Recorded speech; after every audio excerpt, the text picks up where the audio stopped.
రిజర్వేషన్లని తీయడానికైతే మోడీ సర్కార్ సిద్ధంగా లేదు. ఎంత రచ్చ జరిగినా ఏది 4 మార్కులే వచ్చిన వాళ్ళు పీజీ డాక్టరేట్లు అది, ఎందుకంటే దాని జోలికి వెళ్తే శాశ్వతంగా సమాధి అయిపోతుంది, రాజకీయ సమాధి. అయితే చర్చ మాత్రం ఇప్పుడు పతాక స్థాయికి వెళ్ళిన దండంలో ఎలాంటి అతిశయోక్తి లేదు. ఇప్పుడు జస్టిస్ పంకజ్ మిట్టల్ సంబంధించినటువంటి 2025 అక్టోబర్లోని ఆయన ఒపీనియన్ ఇప్పుడు హైలైట్ చేస్తున్నారు. రిజర్వేషన్ బెనిఫిట్స్ అనేది ఒక జనరేషన్ వరకు ఇవ్వాలా, మొదటిసారి లబ్ధి పొందిన వాళ్ళ కుటుంబం వాళ్ళకి మళ్ళీ రిజర్వేషన్ ఇవ్వకూడదు అన్నటువంటి విషయాన్ని ఆయన ప్రధానంగా ప్రొజెక్ట్ చేసుకొచ్చారు. కనీసం ఇదైనా చెయ్యమని చెప్పి మోడీ సర్కార్ మీద ఒత్తిడి తెస్తున్నారు, కానీ అలా తెచ్చే ధైర్యం చేయదు.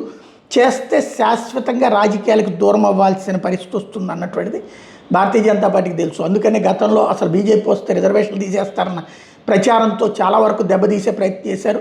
దానికి అనుగుణంగా కాదు అన్నటువంటి చూపించేటటువంటి ప్రయత్నం చేసుకోవాల్సి వచ్చింది వాళ్ళు వచ్చేటప్పటికి.